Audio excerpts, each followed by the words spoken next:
وعلیکم السلام ورحمۃ اللہ، ماشاء اللہ بہت ہی اچھا بیان ہے آپ کا۔ دیکھیے مختصر یہ ایک چھوٹی سی آیت کے اندر اللہ تعالیٰ نے تمام انبیاء کی بعثت کا مقصد، جس کو ہماری جماعت میں اس آیت کو سب سے زیادہ بیان کیا جاتا تھا لوگوں کو سمجھانے کے لیے، وَلَقَدْ بَعَثْنَا فِي كُلِّ أُمَّةٍ رَسُولًا أَنِ اعْبُدُوا اللَّهَ وَاجْتَنِبُوا الطَّاغُوتَ۔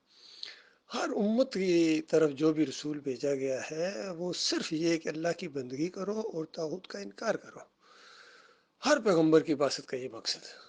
اب انبیاء کی جو قصے پھر بعد میں بیان کیے اللہ تعالیٰ نے، وہ توحید کے قصے ہیں، رد شرک کے قصے ہیں، اللہ کی بندگی کے قصے ہیں۔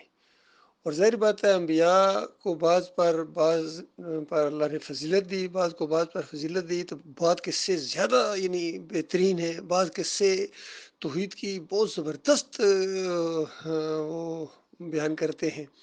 تو اسی طریقے سے ان قصوں میں سے ایک یہ قصہ ہے، اس لیے اس کو احسن القصص کہا گیا، بہترین قصوں میں سے ایک قصہ۔ سارے قصے بہترین ہیں، اللہ کے انبیاء کے قصے ہیں، توحید کے قصے ہیں، رد شرک کے قصے ہیں، صبر کے قصے ہیں، شکر گزاری کے قصے ہیں، سارے کے سارے ہیں۔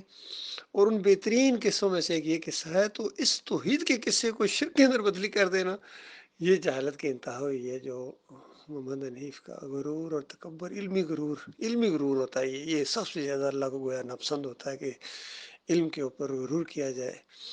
جس طرح اوپر کسی نے تحریر بھیجی ہے کہ یہی ہوتا ہے کہ اپنے علم کو اللہ کی طرف منسوخ کرو، اپنے مالک کی دین سمجھو، اور شکر گزاری کرو، اور زیادہ تم اللہ کے بندے بنو۔ جتنا زیادہ آپ کو علم آتا چلا جائے، وہ علم جو انسان کو اللہ کا بندہ بناتا ہے، تو جتنا زیادہ آتا چلے جائے اتنے زیادہ بندے بنتے چلے جاؤ۔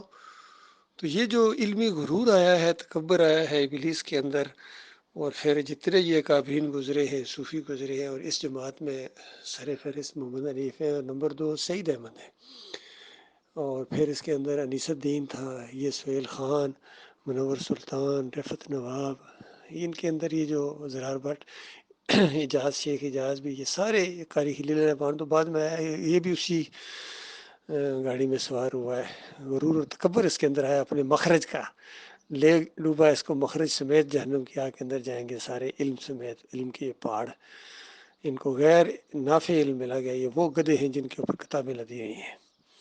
اللہ تعالیٰ ان کے فریب سے انسانیت کو بچائے۔